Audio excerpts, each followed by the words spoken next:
नमस्कार। चार बड़ी खबर में आप सभी का स्वागत है और मैं हूं आपके साथ पूजा वाधवानी। चार बड़ी खबर में सबसे पहले बात करेंगे डिप्टी सीएम मनीष सिसोदिया की, जिनकी गिरफ्तारी के खिलाफ कांग्रेस नेता और वरिष्ठ वकील अभिषेक मनु सिंघवी ने मंगलवार को सुप्रीम कोर्ट में याचिका लगाई है। दूसरी बड़ी खबर राजधानी भोपाल से है, जहां नेता प्रतिपक्ष डॉक्टर गोविंद सिंह ने आर्थिक सर्वेक्षण की रिपोर्ट को लेकर बयान दिया है। तीसरी बड़ी खबर रायसेन से है, जहां स्वास्थ्य मंत्री के जिले और विधानसभा क्षेत्र के जिला अस्पताल में अजब गजब स्थिति है। क्या है कुछ पूरा मामला है, जानेंगे इसी कार्यक्रम में। चौथी और आखिरी बड़ी खबर हमीरपुर से है, जहां जिले में जल संकट बना हुआ है। तो आइए शुरू करते हैं चार बड़ी खबर।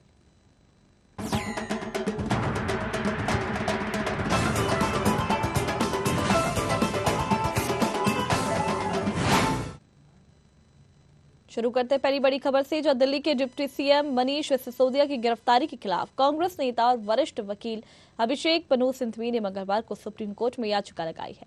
सिंघवी ने चीफ जस्टिस DY चंद्रचूड़ की बेंच में यह याचिका लगाई है कि जिसे कोर्ट ने स्वीकार कर लिया है।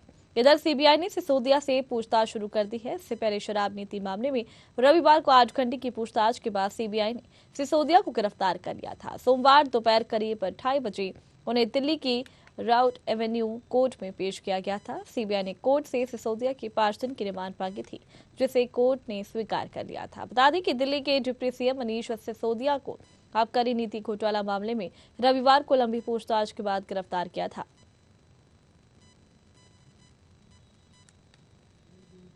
इस खबर पर ज्यादा चर्चा करने के लिए हमारे साथ वरिष्ठ पत्रकार AL द्विवेदी जी हमारे साथ जुड़ गए हैं। द्विवेदी जी, देखा जाए तो मनीष सिसोदिया जो हैं काफी ज्यादा कटघरे में यहाँ पे खड़े हुए नजर आ रहे हैं। पूछताछ चल रही है, 5 दिन के रिमांड पर है। सबसे पहले तो आपसे ये जानना चाहूंगी कि पहला दिन है आज, क्या कुछ उनसे पूछा गया है, क्योंकि देखा गया कि वो तोल मरोल जो है बयान देते हुए भी नजर आए हैं। तो आज का दिन पहला दिन है, क्या कुछ उनसे पूछताछ की गई है और क्या कुछ कहा है उन्होंने? देखिए, निश्चित तौर पे सूत्रों द्वारा अभी खबर प्राप्त हुई है, अभी किसी प्रकार का सीबीआई ने कोई स्टेटमेंट जारी नहीं किया है।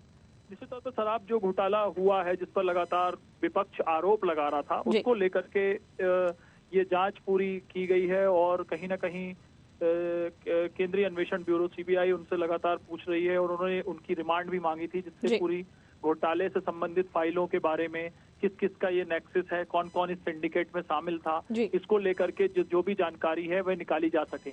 अभी फिलहाल आज पहला दिन है। अब लेकिन कहीं ना कहीं जो दलील पेश करी गई है उसमें जो सिसोदिया जी के वकील ने जो दलील पेश करी है, उनका ये कहना था कि जिस प्रकार से ये गिरफ्तारी कराई गई है ये अवैतनिक है, मतलब इसमें इसका जो सक्षम जो ग्राउंड था वह नहीं बनाया गया है और गलत तरीके से ये गिरफ्तारी की गई है। उनका यह कहना था। सीबीआई का यह कहना था कि रिमांड के अनुसार हम रिमांड लेकर इसकी जांच करा सकते हैं और पता कर सकते हैं। तो कहीं ना कहीं आरोप प्रत्यारोप लगातार पक्ष और विपक्ष भी लगा रहा है जी। अब देखना यह है कि किस प्रकार से इस घोटाले से संबंधित जानकारी जनता के पास पहुंच पाएंगी और जो जांच एजेंसियां हैं वे किस प्रकार से इसको देखेंगी। जी जी द्विवेदी जी, अगर देखा जाए तो हमेशा से ही मनीष सिसोदिया हो या फिर केजरीवाल हो, ये कहते नजर आए हैं कि इस मामले में इनका कोई भी हाथ नहीं है, लेकिन उसके बावजूद भी इतना विरोध करना, अगर वे सही हैं तो इतना विरोध करना क्यों? देखिए, निश्चित तौर पर ये 100 करोड़ की रिश्वत और भ्रष्टाचार का एक आरोप जो है वह पार्टी के ऊपर लगा था और उनका यह सीधे तौर पर आम आदमी पार्टी का यह कहना था कि जिस प्रकार की जो भी अनुमतियां हैं वह LG के माध्यम से पूरी फाइल प्रोसीडिंग होने के बावजूद बाद ही इस पे अनुमोदन हुआ है और इस पे स्वीकृति मिली है। तो कहीं ना कहीं इसमें कोई भी ऐसा लूप होल्स नहीं है। सभी अधिकारियों ने पूरा इसका जो पॉलिसी है वह तैयार की है और LG के अनुमोदन के बाद इसको लाया गया है।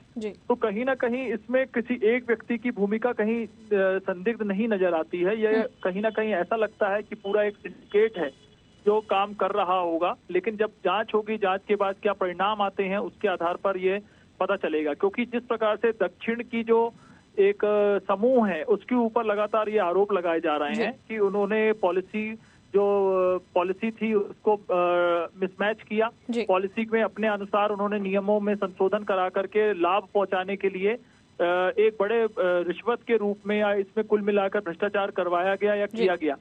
लेकिन बात यह है कि क्या इसमें कितने लोग शामिल थे, कितना बड़ा ये सिंडिकेट था, ये सब पूरा जांच का विषय है।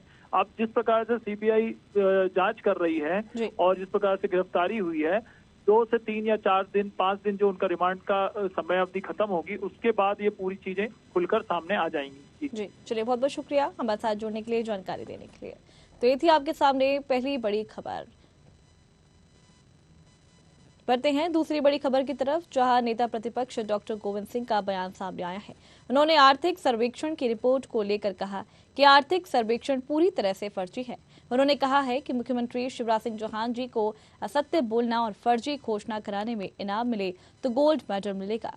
यदि प्रदेश की जीडीपी 16.5% हो गई है तो आर्थिक सर्वेक्षण में बताया है, तो पिछले 1.5 महीने अपने 10,000 करोड़ का कर्जा क्यों लिया? 3.5 लाख करोड़ का कर्जा अपने मध्य प्रदेश पर क्यों लाद दिया? नेता प्रतिपक्ष ने शिवराज सरकार से सवाल किया है, कहा है कि विकास गांव में बिजली नहीं है, ट्रांसफार्मर नहीं है और जो है वह ट्रांसफार्मर उतारे जा रहे हैं। माननीय मुख्यमंत्री शिवराज सिंह जी को अगर असत्य बोलना और घोषणा फर्जी कराने में अगर हिंदुस्तान में किसी को इनाम मिले तो पहला इनाम गोल्ड मेडल शिवराज सिंह जी को मिलेगा। अगर प्रदेश की जीडीपी 16.5% जो आर्थिक सर्वेक्षण में बताई है, अगर ऐसा है तो पिछले आपने 1.5 महीने में 10,000 करोड़ का कर्जा क्यों ले लिया? 3.5 लाख करोड़ का कर्जा आपने मध्य प्रदेश पर क्यों लाद दिया? आपने प्रत्येक 8.5 करोड़ जनता के ऊपर 45,000 रुपये का कर्जदार सिर पे क्यों लाद दिया? कहाँ है विकास? बिजली गांव में साफ है, ट्रांसफार्मर उतारे जा रहे हैं। नौजवान अभी 13 वर्ष में 2007 से लेके अभी 2023 तक जो ग्लोबल समिट्स की है निवेश के लिए 13.5 लाख करोड़ का वादा दिया, घोषणा की थी। इतने समय 2007 से लेके 13 तक केवल 3 लाख करोड़ का निवेश आया है मध्य प्रदेश में और करीब 200 लोगों का रोजगार मिला। कहा तो है उन्होंने कि हम 2000 का मिला, लेकिन 2000 का नहीं है। कई रोजगार मिले नहीं, ऐसी कंपनियों में जिन्होंने पहले से उनके एम्प्लॉय थे उन्हीं को रखा, उन्होंने भर्ती की नहीं। तो वास्तव में ये पूरी तरह से आर्थिक सर्वेक्षण फर्जी है। इस खबर पर ज्यादा जानकारी के लिए हमारे साथ संवाददाता विवेक सिंह हमारे साथ जुड़ गए हैं। विवेक, देखा जाए तो नेता प्रतिपक्ष डॉक्टर गोविंद सिंह ने मध्य प्रदेश सरकार पर निशाना साधा है और ये सवाल क्या है कि आखिर आर्थिक सर्वेक्षण पूरी तरीके से उन पर आरोप लगाया है कि ये फर्जी है और साथ में सवाल भी कई किए हैं। क्या कुछ कहना है गोविंद सिंह का? बिल्कुल, निश्चित रूप से अगर बात करें तो आज आर्थिक सर्वेक्षण विधानसभा के सदन में पेश किया गया है। इसको लेकर कहीं ना कहीं अगर हम बात करें तो जो नेता प्रतिपक्ष हैं उन्होंने सवाल खड़े किए हैं और उन्होंने फर्जी इसको बताया है। और अगर हम बात करें नेता प्रतिपक्ष के बयानों की तो उन्होंने कहा है कि जो ग्लोबल इन्वेस्टर्स मीट का आयोजन किया गया था उसमें उन्होंने कहा है कि सरकार ने दावा किया था कि 13 लाख करोड़ का इन्वेस्ट मध्य प्रदेश में आया है, लेकिन उन्होंने नेता प्रतिपक्ष के बयान की बात करें तो उन्होंने कहा है कि अभी तक सिर्फ मध्य प्रदेश में 3 लाख करोड़ तक का ही निवेश आया और सिर्फ 200 लोगों को ही रोजगार मिला है। तो कहीं ना कहीं निश्चित रूप से कह सकते हैं कि नेता प्रतिपक्ष ने आज एक बार फिर सरकार पर निशाना साधा है आर्थिक सर्वेक्षण को लेकर। कल के अगर हम बयानों की बात करें तो कल भी कहीं ना कहीं जो नेता प्रतिपक्ष हैं डॉक्टर गोविंद सिंह उन्होंने सरकार पर निशाना साधा था और अभिभाषण को लेकर भी कहा था और ई बजट को लेकर भी निशाना साधा था। और अब जिस तरीके से आर्थिक सर्वेक्षण पेश किया गया है इस पर उन्होंने निशाना साधा है, तो कहीं ना कहीं निश्चित रूप से कह सकते हैं कि सरकार को घेरने की पूरी तैयारी में विपक्ष है और लगातार विपक्ष सरकार पर हमलावर है तमाम मुद्दों को लेकर। और आज जिस तरीके से आर्थिक सर्वेक्षण के मुद्दे पर निशाना डॉक्टर गोविंद सिंह जो नेता प्रतिपक्ष है उन्होंने साधा है। उन्होंने साफ तौर पर कहा है कि यदि मध्य प्रदेश की जीडीपी 16% हो गई है तो आर्थिक सर्वेक्षण को उन्होंने फर्जी बताया है। और साथ ही कहा है कि पिछले 1.5 महीने की अगर हम बात करें तो आपने कहा था कि सरकार से सवाल किया है कि 10,000 करोड़ का कर्जा क्यों लिया गया, यानी कि सरकार जिस तरीके से कर्जा ले रही है उस पर भी नेता प्रतिपक्ष डॉक्टर गोविंद सिंह ने निशाना साधा कि 16% अगर जो जीडीपी है बड़ी है तो फिर कर्जा लेने की जरूरत आखिर मध्य प्रदेश की सरकार को क्यों पड़ी है। साथ ही अगर हम बात करें तो उन्होंने कहा है कि आर्थिक सर्वेक्षण जो है वह पूरी तरीके से फर्जी है और जो बजट है उसको भी कहीं ना कहीं आंकड़े प्रस्तुत कर रही है सरकार। और इसमें तमाम मुद्दों को लेकर कहा कि जो 40% जो रिलीज किया जाएगा बजट जो था पिछले साल का अभी तक रिलीज नहीं किया गया, यानी कि अब कल मध्य प्रदेश का बजट पेश होना है। और नेता प्रतिपक्ष डॉक्टर गोविंद सिंह ने आरोप लगाया है कि अभी पिछले ही साल का जो बजट था उसका 40 से 45% बजट अभी तक रिलीज नहीं किया गया है। तो निश्चित रूप से कह सकते हैं कि जो विपक्ष की तैयारी है वह पूरी सरकार को घेरने की है और तमाम मुद्दों पर घेर भी रही है विपक्ष। और डॉक्टर गोविंद सिंह लगातार सरकार पर हमला भी बोल रहे हैं। साथ ही अगर हम बात करें तो उन्होंने कहा है कि मुख्यमंत्री शिवराज सिंह चौहान को झूठ बोलने का जो अवार्ड मिलेगा तो कहीं ना कहीं उसको गोल्ड मेडल अवार्ड मिलेगा। तो निश्चित रूप से मुख्यमंत्री शिवराज सिंह चौहान पर भी डॉक्टर गोविंद सिंह जो नेता प्रतिपक्ष है उन्होंने निशाना साधा है कि मुख्यमंत्री शिवराज सिंह चौहान हमेशा झूठ बोलने का काम करते हैं। और एक बार फिर उन्होंने जो आर्थिक सर्वेक्षण पेश किया है वह भी एक फर्जी है और तमाम आंकड़ों के साथ सरकार खेलने का काम कर रही है। तमाम मुद्दों को लेकर कहीं ना कहीं निश्चित रूप से कह सकते हैं कि नेता प्रतिपक्ष जो डॉक्टर गोविंद सिंह हैं उन्होंने सरकार पर निशाना साधा है। जी बिल्कुल विवेक, अगर देखा जाए तो हमेशा गोविंद सिंह जो है निशाना साधते हुए यहाँ पर नजर आए हैं। अपने बयानबाजी की वजह से भी हमेशा गोविंद सिंह जो है वो चर्चाओं में रही हैं। एक बार फिर यहाँ पर मध्य प्रदेश सरकार पर उन्होंने निशाना साधा है। तो किसी विपक्ष का इस पर कुछ कहना है क्या? उन्होंने इस पर पलटवार किया है?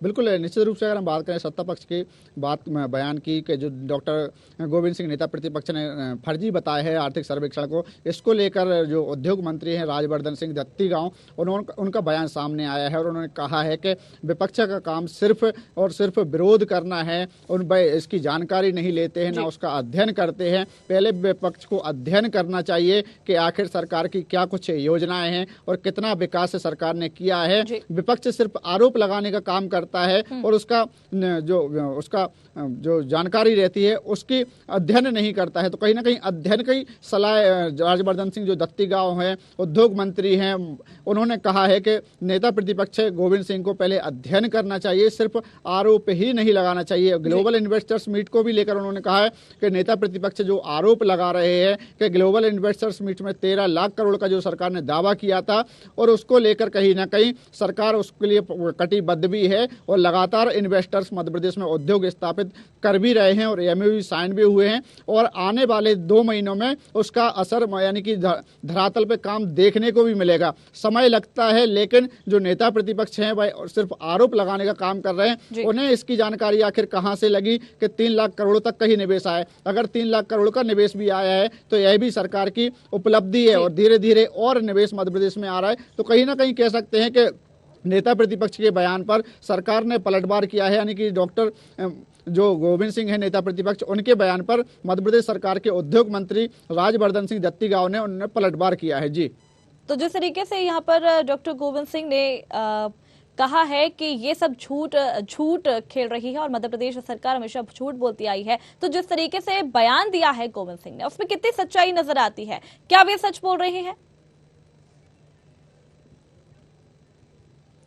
देखिए कितनी सच्चाई नजर आती है उनके आरोपों पर और कितनी झूठ बातें हैं। यह तो देखो सरकार और विपक्ष का को निर्णय लेना है, क्योंकि अगर हम बात करें तो सरकार की बात करें तो सरकार नेता प्रतिपक्ष के आरोपों पर पलटवार जरूर कर रही है कि सिर्फ विपक्ष आरोप लगाने का काम करता है, विरोध करने का काम करता है। वहीं अगर विपक्ष के आरोपों की बात करें यानी कि डॉक्टर गोविंद सिंह जो नेता प्रतिपक्ष है उन्होंने जो आरोप लगाया उसकी सच्चाई कितनी है यह तो सरकार ही उसका उल्लेख कर सकती है और उसका जवाब दे सकती है। लेकिन कहीं ना कहीं कह सकते हैं कि सदन के अंदर जो भी कार्रवाई हो रही है उसमें आरोप प्रत्यारोप का दौर जरूर देखने को मिल रहा है और इसको लेकर कहीं ना कहीं नेता प्रतिपक्ष ने जिस तरीके से कल अभिभाषण पर सवाल खड़े किए थे, ई बजट को लेकर आपत्ति दर्ज की थी और अब उन्होंने आर्थिक सर्वेक्षण पर फर्जी बताया है, यानी कि उस पर अपना विरोध दर्ज कराया है। तो कहीं ना कहीं कह सकते हैं कि साल के अंत में विधानसभा के चुनाव होना है, तो ऐसे में चाहे सरकार हो या विपक्ष दोनों ही अपनी तैयारियों में लगे हुए हैं और एक दूसरे को घेरने में कहीं भी कसर छोड़ने की कोशिश में अपनी कोशिश नहीं छोड़ रहे हैं। तो ऐसे में कहीं ना कहीं निश्चित रूप से कह सकते हैं कि कितनी सच्चाई है और कितना झूठ है यह तो दोनों ही दल बता सकते हैं और अपनी सफाई दे सकते हैं। जी चलिए, बहुत बहुत शुक्रिया विवेक हमारे साथ जुड़ने के लिए, जानकारी देने के लिए। तो ये थी आपके सामने दूसरी बड़ी खबर। बढ़ते हैं तीसरी बड़ी खबर की तरफ, जहां स्वास्थ्य मंत्री के जिले और विधानसभा क्षेत्र के जिला अस्पताल में अजब गजब स्थिति है। रायसेन जिले में जहां एक और अस्पतालों में कई सामुदायिक स्वास्थ्य केंद्र दंत चिकित्सक विहीन हैं, तो वहीं दूसरी ओर जिला अस्पताल में 7 दंत चिकित्सक पदस्थ हैं, जबकि वहां मरीजों का इलाज करने के लिए महज एक ही डेंटल चेयर उपलब्ध है। इससे बाकी के 6 चिकित्सक हाथ पर हाथ धरे बैठे रहते हैं। उन्होंने बताया कि दो और डेंटल चेयरों की मांग तो भेजी है, लेकिन मिल नहीं पाई है। डॉक्टर विनोद परमार डेंटिस्ट ने कहा कि जिला चिकित्सालय में अभी एक डॉक्टर रेगुलर है और एक डॉक्टर संविदा पर है। बाकी 5 डॉक्टर हैं जिन्हें 1 साल के लिए जिला चिकित्सालय में रखा गया है। इससे चिकित्सकों को मरीजों के इलाज करने में काफी परेशानियों का सामना करना पड़ता है। सिविल अस्पताल के इंचार्ज डॉक्टर वेविक नागर बताती हैं कि डेंटल चेयर नहीं है, इसकी मांग की गई है। जिला चिकित्सालय में यहाँ रायसेन में रेगुलर के पद पर, रेगुलर डेंटिस्ट के पद पर मैं पदस्थ हूँ, डॉक्टर विनोद परमार। मेरे साथ में एक संविदा चिकित्सक हैं, डॉक्टर मोतूसी हल्दर। इसके अलावा 5 चिकित्सक बॉन्ड पर, अभी 1 साल के लिए बॉन्ड होता है, उस पर हमारे यहाँ पर पोस्टेड हुए हैं। इनका 3 महीने गुजर चुका है, तो अगर 9 महीने तक के लिए बॉन्ड पर पदस्थ रहेंगे। इसमें जबकि हमारे पास चेयर का संख्या एक ही है, उसकी थोड़ी सी आवश्यकता है चेयर की हमें, क्योंकि पेशेंट की संख्या भी काफ़ी हो जाती है। लगभग 30-35 अपने पुराने मरीज आ जाते हैं, 20-22 नए मरीज हो जाते हैं, 50 के लगभग मरीज हमारे पास पहुंच जाते हैं। तो चेयर की तो आवश्यकता है ही। हमने डिमांड करी है सरकार से और भेज चुके हैं, और संभवतः आ जाएगी बहुत जल्दी। इस खबर पर ज्यादा जानकारी के लिए हमारे साथ संवाददाता राहुल मालविया हमारे साथ जुड़ गए। राहुल, देखा जाए तो स्वयं स्वास्थ्य मंत्री के जिले की ये बात है जहां पर अस्पताल में 7 पद हैं डेंटल डॉक्टर के, लेकिन सिर्फ एक ही डेंटल चेयर वहां पर उपलब्ध है। क्या कुछ पूरा मामला है ये? जी मैम, जिला अस्पताल में 60 डेंटल उपस्थित है, जबकि डॉक्टर एक ही वहाँ पे चेयर है जो एक डॉक्टर इलाज करते हैं। बाकी 6 डॉक्टर हाथ पे हाथ रखे सिर्फ बैठे रहते हैं जी। और मरीज आधे घंटे तक वेट करते हैं। जी। जबकि जिला अस्पताल में 7 डॉक्टर उपस्थित होने के बाद तहसील स्तर बरेली और आपके बेगमगंज में डॉक्टर की पोस्ट खाली है, पर वहाँ पे एक भी डेंटल उपस्थित नहीं है। तो इसके पीछे का रीजन क्या है, आखिर क्यों ऐसा हो रहा है? जैसा कि परमार साहब ने बताया कि यहाँ पे डेंटल चेयर की डिमांड की गई है, 2 डेंटल चेयर मंगाई गई हैं, पर अभी तक उपलब्ध नहीं हुई है। तो इसको लेकर के अभी तक किससे शिकायत की जा चुकी है? उन्होंने आश्वासन दिया है कि 2 डेंटल चेयर आएंगी। तो इसको लेकर अभी तक किससे शिकायत की जा चुकी है? इसको लेकर अभी सीएमएचओ साहब को शिकायत कर दी गई है जी। और सीएमएचओ साहब ने आश्वासन दिया है कि 1 हफ्ते में 2 और डेंटल चेयर उपस्थित हो जाएंगी जिला चिकित्सालय। तो कब से ऐसी हालत बनी हुई है हॉस्पिटल की? ये तकरीबन 1 साल से ये स्थिति बनी हुई है अभी। जी। तो जिस तरीके से 1 साल से स्थिति बनी हुई है और मांग की गई है कि जल्द से जल्द डेंटल डॉक्टर्स को यहाँ पे पदस्थ किया जाए, तो इस पर अभी तक कोई भी कार्रवाई नहीं हुई? जी मैम, अभी इस पे कोई कार्रवाई नहीं हुई, जबकि ये खबर उठने के बाद सीएमएचओ साहब ने आश्वासन दिया है इसमें कि जल्द से जल्द जो भी है इसका निराकरण किया जाएगा। देखो, ग्रामीणों को इस पर क्या कुछ कहना है? जो भी मरीज हॉस्पिटल में उपस्थित हैं उनका यही कहना है कि अगर 2 और डेंटल चेयर अगर आती हैं तो अभी जो आधे घंटे का इंतजार करना पड़ रहा है मरीजों को जी, तो फिर वो जो इंतजार नहीं करना पड़ेगा और जो बाकी डॉक्टर हाथ पे हाथ रख के बैठे हैं वो अपने मरीजों को देख सकेंगे। तो जब इस बारे में डॉक्टर परमार से इस बारे में बात की गई तो उनका क्या कुछ कहना है? उनका मैम ये कहना है कि वो 2 डेंटल चेयर के लिए अभी बोल दिया गया है, जैसे ही उपलब्ध होंगी। जी, चलिए बहुत बहुत शुक्रिया राहुल, हमारे साथ जुड़ने के लिए, सुविधाएं और मरीजों को सुविधाएं उपलब्ध हो जाएंगी। चलिए बहुत बहुत शुक्रिया राहुल, हमारे साथ जुड़ने के लिए, जानकारी देने के लिए। दी आपके सामने तीसरी बड़ी खबर। बढ़ते हैं चौथी और आखिरी बड़ी खबर की तरफ, जहां हमीरपुर जिला जहां जल संकट होना कोई नई बात नहीं है। यहां अधिकार से लेकर अब तक जल संकट बना हुआ है। यहां गर्मी पड़ने पर जल स्तर घट जाता है, लेकिन इस बार यह जल स्तर फरवरी माह में ही घट गया है और प्रशासन ने अभी से ही 5 ब्लॉक को डार्क जोन घोषित कर दिया है। ऐसे में जो नए नलकूप स्थापित होने थे उस पर शासन ने रोक लगा दी है।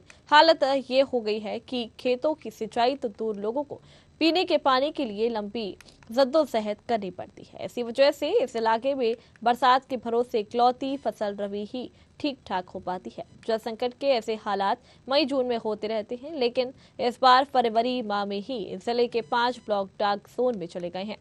नलकूप विभाग के अधिशापी अभियंता अनिल कुमार श्रीवास्तव ने बताया कि जिले में लगातार जल संकट बढ़ता ही जा रहा है और 70 से अधिक राजकीय नलकूप बंद हो गए हैं। शासन से 8 नए नलकूप मिले थे, लेकिन राट, गिहांट, सरीला, मोदहा, समीरपुर और डार्क जोन में जाने से इन नलकूपों की स्थापना नहीं हो सकी है। ऐसे में 2 ब्लॉक ही बचे हैं, जिसमें कुरारा और मुस्करा है। इसीलिए 8 नलकूप इन दोनों ही ब्लॉक में स्थापित किए जा रहे हैं। वर्तमान में जो है केवल 2 जोन सेफ जोन में घोषित है। एक कुरारा है, दूसरा मुस्करा है। इन दोनों ब्लॉक में ही नाबार्ड द्वारा जो नलकूप लगाए जाने हैं, केवल नाबार्ड सेफ जोनों में लगाते हैं। सेफ जोन में केवल 2 ही जोन है, जिसके तहत इस वित्तीय वर्ष में 4 नलकूप स्थापित किए जा रहे हैं और अगले 4 जो है नेक्स्ट वित्तीय वर्ष में 23-24 में किए जाएंगे। मगर जो शासन उत्तर प्रदेश सरकार द्वारा क्षेत्रीय परियोजनाएं गठित की जाती हैं, उसमें सेमी क्रिटिकल में हम लोग नलकूपों की स्थापना कर सकते हैं और किया जाता रहा है। भविष्य में भी अगर किसी भी प्रकार के सांसद या विधायक द्वारा इसकी मांग की जाती है तो उसकी भी पूर्ति की जा रही है। वह अभी विधायिका राठ की ने 2 नलकूपों की मांग की है, जो कि अधियाचन समिति से हमारे पास आई है। उसके भी चयन की प्रक्रिया प्रगति है, जो कि गोहांड और सरीला तहसील में स्थापित किया जाना है, क्योंकि ये राज्य सरकार से परितोषिक मतलब प्रपोज्ड है, इसलिए इसको सेमी क्रिटिकल जोन में स्थापित किया जा सकता है और करने का प्रयास किया जा रहा है। इस खबर पर ज्यादा जानकारी के लिए हमारे साथ संवाददाता संदीप कुमार हमारे साथ जुड़ गए हैं। संदीप, देखा जाए तो जैसे ही गर्मी आना शुरू हो जाती है, जल स्तर जो है धीरे धीरे नीचे होने लग जाता है और हमीरपुर में तो पहले भी ऐसा देखा गया है कि मई जून में जल स्तर काफी ज्यादा कम हो जाता है, लेकिन फरवरी माह आते ही ऐसी स्थिति देखने को मिल सकती है। क्या कुछ कहना है आपका? कि ये जो हमीरपुर जिले के 5 ब्लॉक है वो डार्क जोन घोषित कर दिए गए हैं, यहाँ पर जल स्तर कम हो चुका है। जो नलकूप है, हैंडपंप है, उन पर भी कहीं ना कहीं इसका प्रभाव पड़ रहा है। तो जिसको लेकर प्रशासन ने 5 ब्लॉकों को डार्क जोन घोषित किया है और इन पर जो नए नलकूप संचालित स्थापित किए जाने हैं उन पर भी रोक लगा दी गई है और साथ ही निर्देश दिए गए हैं कि जो भी नए नलकूप स्थापित किए जाने थे वो अन्य ब्लॉकों में स्थापित किए जाएंगे।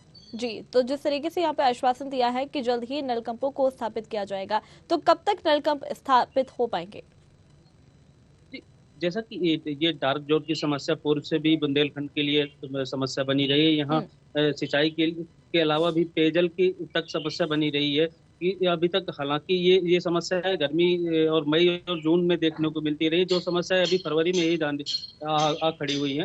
तो जैसा कि प्रशासन का मानना है कि जो जिले के 5 ब्लॉक डार्क जोन है, उनके अलावा जो कुरारा और मुस्करा ब्लॉक है उन पर ये नलकूपों का स्थापित किया जाएगा। बिल्कुल, यहाँ पर डार्क जोन जो है वो डार्क जोन बना दिए गए हैं, लेकिन प्रशासन द्वारा किस तरीके से इस पर तैयारी की गई है ताकि पानी के संकट जो है वो ज्यादा दिन के लिए खड़ा ना हो सके?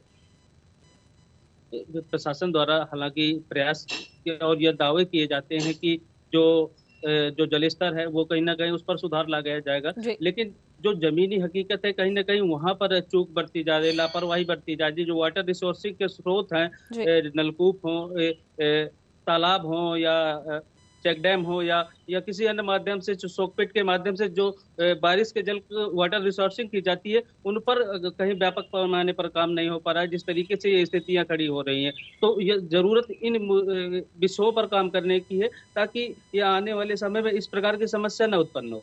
चलिए, बहुत बहुत शुक्रिया संदीप हमारे साथ जुड़ने के लिए, जानकारी देने के लिए। तो ये थी आपके सामने चौथी और आखिरी बड़ी खबर। तो ये थी आपके सामने 4 बड़ी खबर। अगली बार फिर मिलेंगे 4 नई बड़ी खबरों के साथ। तब तक के लिए देखते रहिए न्यूज़ 8। नमस्कार।